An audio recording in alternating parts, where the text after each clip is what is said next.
ونصلي على رسوله الكريم أما بعد فأعوذ بالله من الشيطان الرجيم بسم الله الرحمن الرحيم رب اشرح لي صدري ويسر لي أمري واحلل عقدة من لساني يفقهوا قولي۔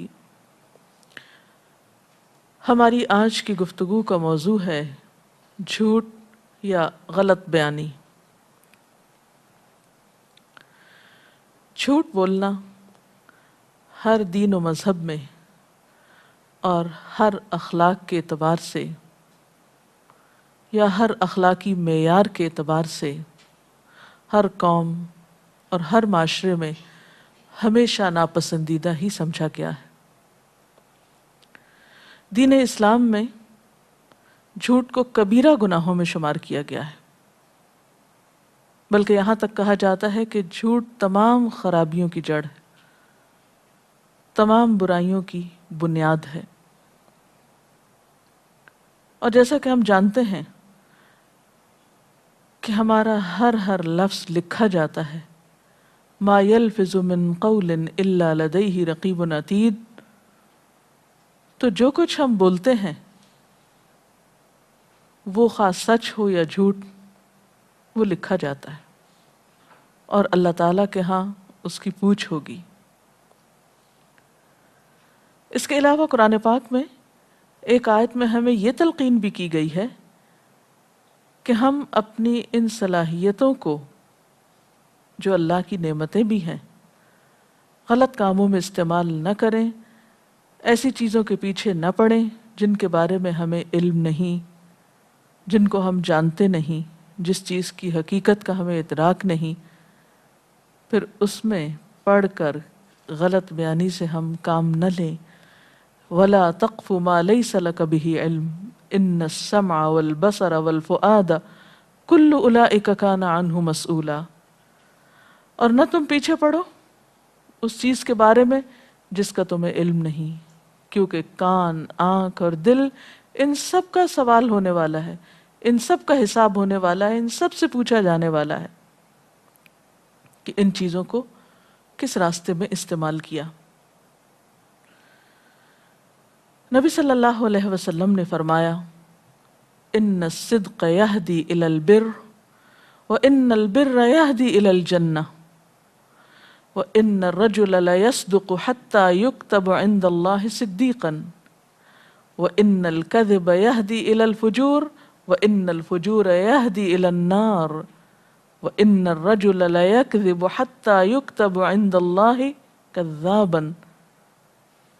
ترجمہ اس حدیث کا یہ ہے کہ سچائی نیکی کا راہ دکھاتی ہے یا نیکی کا راستہ دکھاتی ہے، اور نیکی جنت کا راستہ دکھاتی ہے، اور آدمی برابر سچ بولتا رہتا ہے یہاں تک کہ اللہ کے ہاں صدیق لکھا جاتا ہے، یعنی بہت سچا انسان۔ اور اسی طرح جھوٹ انسان کو برائی کا راستہ دکھاتا ہے، اور برائی دوزخ کا راستہ دکھاتی۔ یعنی یہ نہیں ہو سکتا کہ آپ گناہ کریں اور جنت میں پہنچ جائیں، الا یہ کہ معافی مانگ لیں۔ تو جھوٹ انسان سے کئی گناہ کرواتا ہے، اور گناہ انسان کو جہنم تک پہنچا دیتے ہیں، اور انسان برابر جھوٹ بولتا رہتا ہے کیونکہ ایک جھوٹ سے دوسرے جھوٹ کی جھجک اتر جاتی ہے اور انسان جھوٹ پر دلیر ہو جاتا ہے، اور اس کثرت سے پھر جھوٹ بولتا ہے کہ اللہ کے ہاں سخت جھوٹا لکھا جاتا ہے، یکتب عند اللہ کذابا، کہ یہ بہت جھوٹا انسان ہے۔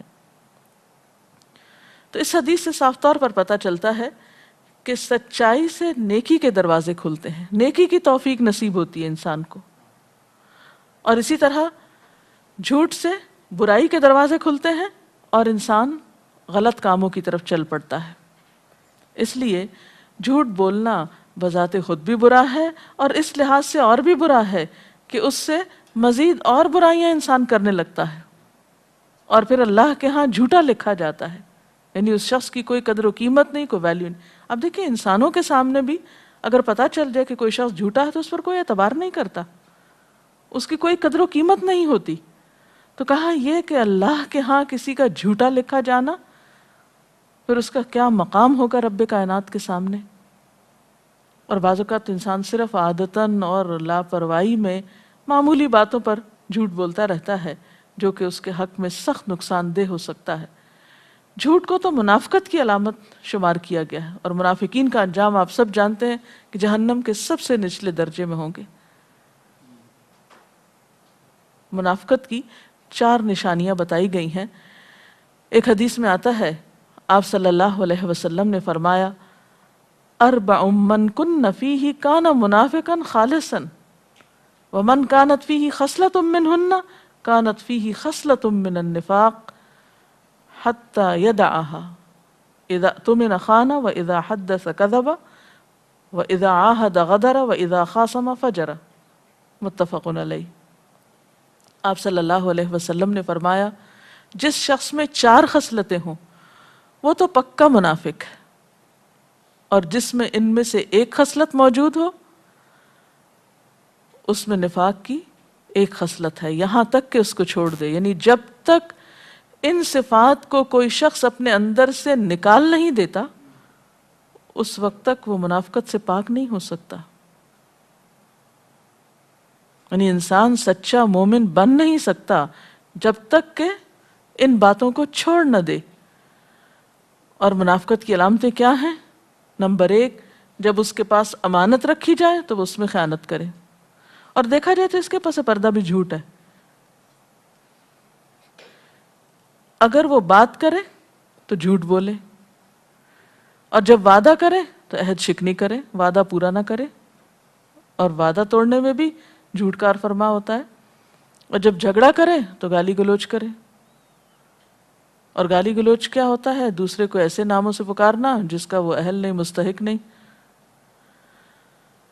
تو بات یہ ہے کہ آج جب ہم اپنے معاشرے کی طرف نظر دوڑاتے ہیں تو بہت سے لوگ ان برائیوں کو، ان خامیوں کو، ان عیبوں کو، ان غلطیوں کو غلطی بھی نہیں سمجھتے۔ بعض اوقات مذاق میں، بعض اوقات ضرورتاً، بعض اوقات عادتاً ان برائیوں کا ارتکاب کرتے رہتے ہیں، اور اس طرح وہ اللہ کی نظر میں اور بندوں کی نظر میں ذلیل ترین شمار ہوتے ہیں۔ عام زندگی میں جھوٹ بولنا تو بڑی برائی ہے ہی، جھوٹا خواب بیان کرنا بھی بہت بڑی برائی ہے۔ یعنی عام زندگی کے حالات اگر انسان ان میں غلط بیانی کرتا ہے، حقائق سے منہ موڑتا ہے، تو یہ بھی ایک برائی ہے، یا حقائق کو بدلتا ہے تو یہ بھی ایک عیب ہے۔ روزمرہ کی زندگی میں جھوٹ بولنا تو برائی ہے ہی، اور اس کے برائی ہونے میں کوئی شک نہیں، لیکن جھوٹ کی برائی کا آپ اس سے بھی اندازہ لگا سکتے ہیں کہ اگر کوئی شخص جھوٹا خواب بیان کرتا ہے تو اسے بھی برائی شمار کیا گیا ہے۔ مثلاً ایک حدیث میں آتا ہے کہ جو شخص ایسا خواب بیان کرے جو اس نے دیکھا نہیں تو قیامت کے دن اس کو برابر تکلیف دی جاتی رہے گی کہ وہ جو کے 2 دانوں کے درمیان گرہ لگائے۔ جو کے دانے، ان میں گرہ کیسے لگے گی؟ اسے کہا جائے گا کہ اس میں گرہ لگاؤ۔ اور اسی طرح آپ نے فرمایا، جو شخص لوگوں کی باتوں کی طرف کان لگاتا ہے، یعنی تجسس کر کے سنتا ہے جبکہ لوگ اس کو ناگوار سمجھتے ہیں، یعنی لوگوں کو پسند نہیں کہ ان کی بات سنی جائے، اور ایسا شخص بلا وجہ سن گن لینے کی کوشش کرتا ہے تو قیامت کے دن اس کے کانوں میں سیسا پگھلا کے ڈالا جائے گا۔ اور یہ معاشرتی عیب بھی کس قدر عام ہے کہ 2 شخص گفتگو کر رہے ہیں اور تیسرا شخص جس کا اس سے کوئی مطلب نہیں وہ چھپ کے سننے کی کوشش میں لگا ہوا ہے۔ بہرحال ایک اور حدیث میں آتا ہے، حضرت ابن عمر بیان کرتے ہیں کہ نبی صلی اللہ علیہ وسلم نے فرمایا، سب سے بڑا جھوٹ یہ ہے کہ آدمی اپنی آنکھوں کو وہ چیز دکھائے جو اس کی آنکھوں نے دیکھی نہیں، یعنی جھوٹا خواب بیان کرے، امیجنری باتیں کرے، ایسی چیزوں کا ذکر کرے جو کہ اس نے دیکھی ہی نہیں۔ اس لیے جھوٹ کے معاملے میں ہمیشہ محتاط رہنے کی ضرورت ہے، حتیٰ کہ بچوں کے ساتھ جھوٹ بولنے کی بھی ممانعت ہے۔ ایک صحابی بیان کرتے ہیں کہ میں نبی صلی اللہ علیہ وسلم کے پاس تھا کہ میری والدہ نے مجھے بلایا کہ ادھر آؤ میں تمہیں کوئی چیز دیتی ہوں۔ آپ صلی اللہ علیہ وسلم نے ان کی والدہ سے پوچھا کہ کیا تم واقعی کچھ دینے کا ارادہ رکھتی ہو؟ کیونکہ اگر تم اس کو چیز کا کہہ کے بچے کو بلا رہی ہو اور پھر وہ چیز نہیں ہے تمہارے پاس، یا ایک جھوٹی بات کر رہی ہو، تو یہ بھی تمہارے حق میں جھوٹ لکھا جائے گا۔ یہ نہیں کہ کسی بڑے انسان کے ساتھ یا کسی سمجھدار انسان کے ساتھ غلط بیانی کرنا برا ہے، دین اسلام میں تو بچوں کے ساتھ غلط بیانی کرنا بھی جھوٹ شمار ہوتا ہے۔ عموماً ماں کو دیکھا گیا ہے بچوں کو ڈرانے کے لیے وہ چیل آ گئی، وہ کوا آ گئی، وہ بلی آ گئی، وہ جن آ گیا، اس قسم کی باتیں کرتی ہیں تاکہ ان سے معمولی کام نکلوائے جا سکیں یا ان کو ڈرا دھمکا کر ان سے کوئی کام کرایا جا سکے۔ چھوٹے ہوتے ہیں بچے، معصوم ہوتے ہیں، ان کو بعض اوقات سمجھ نہیں ہوتی، اس وقت وہ وقتی طور پہ مان جاتے ہیں، لیکن ہمیشہ کے لیے ماں کا اعتماد کھو دیتے ہیں جب بڑے ہو کر ان کو سمجھ آ جاتی ہے کہ ان سے غلط بیانی کی گئی۔ تو جن بچوں کی تربیت میں جھوٹ کا عنصر ہو ان کا اخلاق پھر صحیح طور پر سنور سکتا ہی نہیں۔ اس لیے والدین کی اہم ترین ذمہ داری ہے کہ وہ بچوں کے سامنے غلط بیانی کا مظاہرہ نہ کریں تاکہ ان کے اخلاق اور کردار کی بنیادیں سچائی پر قائم ہوں۔ پھر اسی طرح جھوٹ کی ایک قسم یہ بھی ہے کہ انسان جو بات سنے آگے بیان کر دے بغیر تحقیق کے، سنی سنائی کو سنانا شروع کر دے۔ آپ صلی اللہ علیہ وسلم نے فرمایا کفا بالمرء کذبا ان یحدث بکل ما سمع، کسی انسان کے جھوٹا ہونے کے لیے اتنا ہی کافی ہے کہ ہر سنی سنائی بات آگے کر دے، بغیر سوچے سمجھے اس کو یقین کر کے دوسروں تک پہنچانا شروع کر دے۔ اسی طرح جھوٹ کی ایک قسم نبی صلی اللہ علیہ وسلم پر جھوٹ باندھنا ہے، اور وہ کیسے کہ بات کسی کی ہو اور اسے آپ صلی اللہ علیہ وسلم سے منسوب کر دے کہ ایک حدیث میں یوں آتا ہے۔ بعض لوگ نادانستگی میں، ناسمجھی میں کچھ اقوال یا حکمت کی باتیں حدیث کہہ کے لوگوں سے بیان کرتے ہیں، تو خواہ کوئی معلم ہو، مدرس ہو، مربی ہو، کوئی بھی، اس کو یہ حق ہرگز نہیں ہے کہ جس بات کے بارے میں اس کو یقین نہیں کہ وہ حدیث ہے اسے حدیث کہہ کے لوگوں کو سنائے، کیونکہ آپ صلی اللہ علیہ وسلم نے اس پر شدید وعید بیان فرمائی ہے۔ آپ نے فرمایا من کذب علی متعمدا فلیتبوأ مقعدہ فی النار، جو شخص مجھ پہ جان بوجھ کے جھوٹ بولے، اس کو پتا ہے کہ یہ بات میں نے نہیں کی، مجھ سے منسوب کرے، تو اسے چاہیے کہ اپنا ٹھکانہ جہنم میں بنا لے۔ یعنی انتہائی ناپسندیدہ باتوں میں سے ہے یہ بات، اللہ کے ہاں بہت غضب دلانے والی، کہ کسی بھی عام انسان کی بات کو نبی صلی اللہ علیہ وسلم کی بات بنا دیا جائے اور غلط باتیں آپ کی طرف منسوب کی جائیں اور ان کو دین کا حصہ بنا ڈالا جائے۔ یہ بہت بڑا جرم ہے اور اس کا انجام آگ ہے۔ اسی طرح بعض لوگ بغیر سوچے سمجھے کچھ باتوں کو کہتے ہیں قرآن پاک میں یہ لکھا، حالانکہ وہ نہیں لکھا ہوتا۔ تو جب تک آپ کو یقین نہ ہو کہ کوئی بات قرآن پاک میں لکھی ہے تو ہرگز نہ کہیے کہ یہ قرآن پاک میں لکھا ہوا ہے، وہ اللہ پر جھوٹ باندھنا ہو جائے گا۔ اسی طرح بسا اوقات تکلف میں جھوٹ بولا جاتا ہے۔ آپ شدید ترین بھوکے ہیں، کوئی آپ کو کھانا پیش کرتا ہے تو آپ کہتے ہیں نہیں مجھے بھوک نہیں ہے۔ آپ صلی اللہ علیہ وسلم کے سامنے بھی کسی نے اسی تکلف کا مظاہرہ کیا تھا تو آپ نے فرمایا بھوک اور جھوٹ کو جمع نہ کرو، یعنی ہمارے دین میں جھوٹے تکلف کی کوئی گنجائش نہیں ہے۔ اسلام انسان کو حقیقت پسند بناتا ہے، سچائی کو پسند کرتا ہے۔ اللہ تعالیٰ نے اپنے لیے سچائی کی صفت کا ذکر فرمایا ہے وَمَنْ أَصْدَقُ مِنَ اللَّهِ قِيلًا، اور اللہ سے بڑھ کر کسی بات میں سچا اور کون ہو سکتا ہے۔ انبیاء علیہم السلام کی صفت بتائی گئی کہ وہ وعدے کے سچے تھے۔ اللہ تعالیٰ اپنے بارے میں بھی فرماتے ہیں کہ ان اللہ لا یخلف المیعاد، بے شک اللہ وعدے کا خلاف نہیں کرتا۔ ومن اوفا بعہدہ من اللہ، کون ہے جو اللہ سے بڑھ کر اپنے وعدوں کو پورا کرے۔ پھر اسی طرح حضرت ابراہیم علیہ السلام کی صفت قرآن پاک میں بتائی گئی وَاذْكُرْ فِي الْكِتَابِ إِبْرَاهِيمَ إِنَّهُ كَانَ صِدِّيقًا نَبِيًّا، اس کتاب میں ابراہیم علیہ السلام کا ذکر کیجئے، وہ بہت سچے نبی تھے، صدیق تھے۔ اسی طرح حضرت اسماعیل علیہ السلام کی یہی صفت بیان کی گئی کہ انہ کان صادق الوعد، کہ وہ وعدے کے سچے تھے. وکان رسول النبی، اور رسول نبی تھے. پیغمبروں کے بارے میں عام طور پر یہ گواہی دی گئی کہ وجعلنا لہم لسان صدق علیہ، کہ ہم نے ان کو سچی زبان عطا کی تھی. اسی طرح صحابہ کرام کی صفت قرآن پاک میں بیان ہوئی ہے کہ انہوں نے جو کہا وہ سچ کر دکھایا.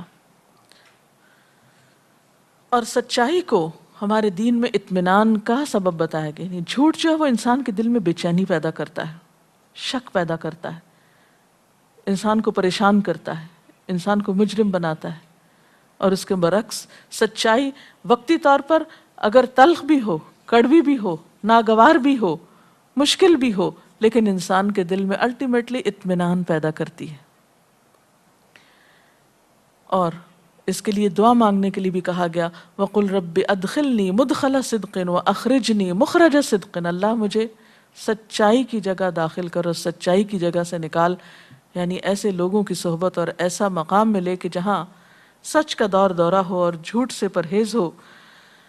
اور پھر اہل ایمان کو یہ تلقین کی گئی، اور پھر اہل ایمان کو یہ تلقین کی گئی کہ وہ سچے لوگوں کا ساتھ دیں. کونوا مع الصادقین کا لفظ آتا ہے قرآن پاک میں، کیونکہ انسان اگر سچے لوگوں کے ساتھ ہوگا تو سچائی ہی کو پسند کرے گا. اور ویسے بھی انسان کی صحبت انہی لوگوں کے ساتھ ہوتی ہے، انسان انہی کے بیچ میں ہوتا ہے، انہی کے بیچ میں اٹھایا جائے گا قیامت کے دن جن لوگوں کی صفات اور عادات اس کو پسند ہوتی ہیں اور جن کے ساتھ وہ رہتا ہے اور جو اس کی صحبت اور کمپنی ہوتی ہے. اور جھوٹ کی برائی تو اس قدر زیادہ ہے کہ مذاق میں بھی جھوٹ کو پسند نہیں کیا گیا. اور ایسا شخص جو لوگوں کو محض ہنسانے کے لیے جھوٹ بولے وہ بھی ناپسندیدہ قرار دیا گیا. اس لیے ہمیشہ ہر حال میں جھوٹ سے پرہیز کرنا لازم ہے. ایک اور حدیث میں آتا ہے رسول اللہ صلی اللہ علیہ وسلم نے فرمایا جو شخص اسلام کے علاوہ کسی دوسرے مذہب کی عمدن جھوٹی قسم کھائے، مثلا یہ کہے کہ اگر میں یہ کام کہوں تو یہودی ہوں، اور اس نے وہ کام کر لیا تو وہ جس طرح اس نے کہا تھا ویسا ہی ہو جائے گا.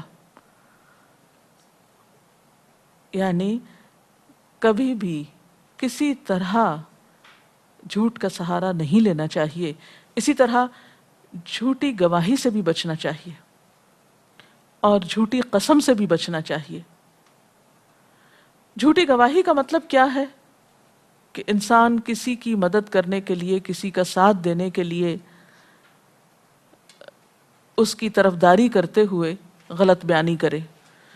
ایک حدیث میں آتا ہے نبی صلی اللہ علیہ وسلم نے فرمایا میں تمہیں بہت بڑے کبیرہ گناہ کے بارے میں خبر نہ دوں؟ ہم نے عرض کیا ضرور یا رسول اللہ صلی اللہ علیہ وسلم. فرمایا اللہ کے ساتھ شرک کرنا اور والدین کی نافرمانی کرنا.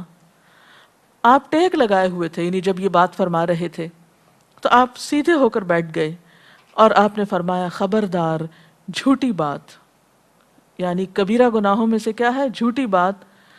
اور آپ نے پھر فرمایا خبردار جھوٹی بات. اور آپ اس جملے کو بار بار دہرا رہے تھے یہاں تک کہ ہم نے کہا کہ کاش آپ خاموش ہو جائیں. یعنی اتنا زیادہ تکرار کے ساتھ بار بار آپ نے یہ بات فرمائی کہ جھوٹی بات جو ہے وہ اللہ کی ناپسندیدہ باتوں میں سے ہے یا کبیرہ گناہوں میں سے ہے. تو بات یہ ہے کہ قرآن پاک میں اہل ایمان کی صفت یہ بتائی گئی کہ والذین لا یشہدون الزور. کامیاب ہونے والے مومن کون ہیں؟ وہ جو جھوٹ کے گواہ نہیں بنتے، غلط بیانی نہیں کرتے، خواہ ان کے قریبی رشتہ دار ہی کیوں نہ ہوں، خواہ ان کے پسندیدہ افراد ہی کیوں نہ ہوں، لیکن جھوٹی گواہی نہیں دیتے، بات سچی ہی کرتے ہیں. اور اسی طرح جھوٹی قسم کھانا انسان کے ایمان کے لیے سخت نقصان دہ ہے. تو اللہ تعالیٰ سے دعا ہے کہ اللہ تعالیٰ ہمیں سچی زبان عطا فرمائے اور جھوٹ سے بچنے کی توفیق عطا فرمائے، کیونکہ جھوٹ ہلاکت خیز ہے.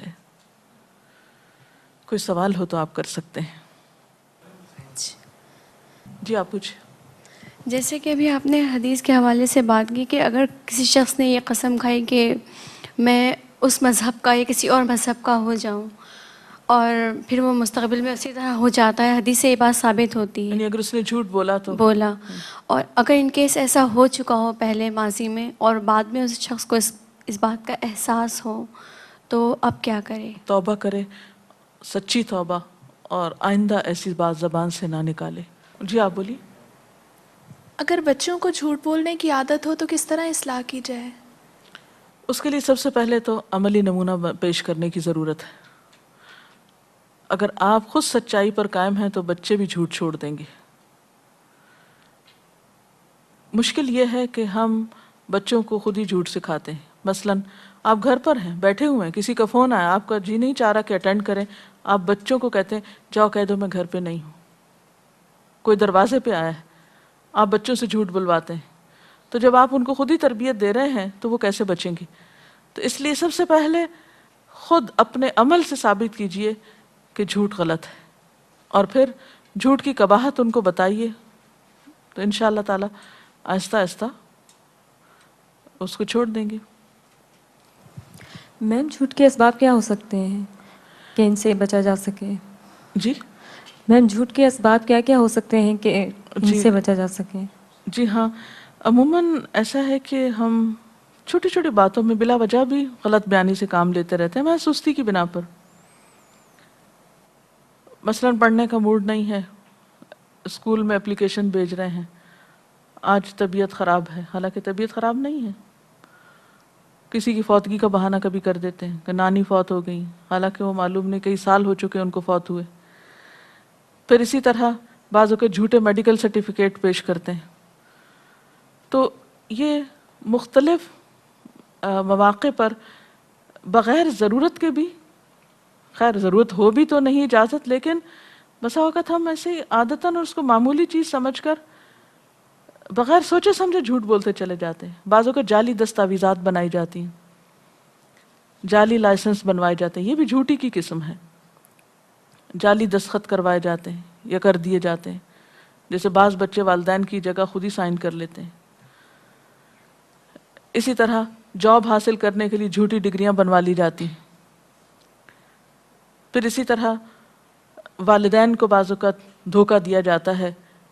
مثلا کسی دوست کے ہاں جانا ہے تو کچھ اور کام بتا کے گھر سے نکل جاتے ہیں بچے. پھر اسی طرح بعض اوقات اپنے حسب نسب کے بارے میں جھوٹ بولے جاتے ہیں. ذات کچھ ہے، کچھ اور بتائی جا رہی ہے. سٹیٹس کچھ ہے والدین کا، بڑھا چڑھا کے بیان کیا جا رہا ہے کہ ہمارے والدین تو بہت امیر تھے یا ایسے ایسے جائیداد تھی ان کے پاس، حالانکہ کچھ بھی نہیں ہوتا، محض اپنی تعریف چاہنے کے لیے یا اپنی بڑائی بیان کرنے کے لیے. اسی طرح بعض اوقات کچھ لوگ جیسے جعلی ڈاکٹرز ہوتے ہیں، مثلا نرسنگ کا کورس کیا ہوا ہے اور ڈاکٹر کی بورڈ لگا دیا، حالانکہ ڈاکٹر ہوتے نہیں ہیں. اسی طرح عدالتوں میں غلط قسم کی گواہی، جھوٹی گواہی، یہ بھی بہت عام ہے ہمارے معاشرے میں.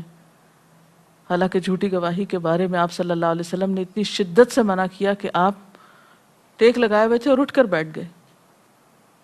تو بات یہ ہے کہ پھر اسی حدیث کی طرف لے جاؤں گی کہ جھوٹ برائی کی طرف لے جاتا ہے اور برائی جہنم کی طرف لے جاتی ہے، اور انسان برابر جھوٹ بولتا رہتا ہے یہاں تک کہ اللہ کے ہاں جھوٹا لکھ لیا جاتا ہے.